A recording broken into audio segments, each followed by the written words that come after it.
Portman terraces are 7 terrace houses and they're 4 stories each. They have an elevated ground floor, and above that is a series of bedroom spaces over 2 levels and a flexible top floor space.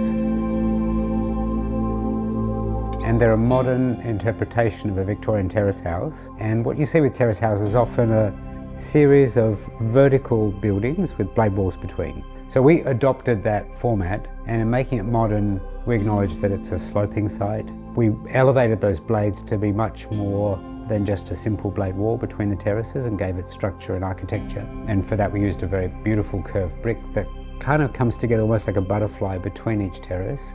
And this building, in 4.5 stories above the street, sort of does that transition really well. Bathrooms can be very challenging to design, and for this bathroom in particular, we were seeking to make something that was very elegant and streamlined, with real focus on the materials in the space and the composition and shapes of the room. So our focus was to take your attention away from the fixtures and fittings and look more towards the materials and the forms that are in the space. These bathrooms feature matte white fixtures and finishes throughout, and I've always loved matte white finishes. I prefer them to glossy all the time. But how they work well in this room is they seem to complement the wall finishes and the tiles that we've used in the space. So they become similar in their matte surface, and they complement the corrugated porcelain tiles on the walls extremely well.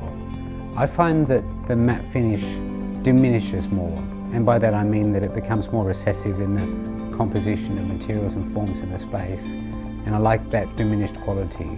I also feel that the matte finish feels a bit velvety, feels more handmade, it's more unusual, and I'm really drawn to that. Now that the project's finished, I love seeing how it's blended so well with the neighbouring buildings.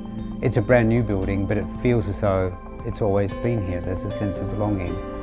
I think that some of that's due to using local materials like brick and starting to relate back to the buildings of the area, and some of it's also due to the ratio of glass to solid, which we've deliberately tried to make stronger towards the solid. I feel like there's too many glassy buildings in the world, and we don't need any more of those.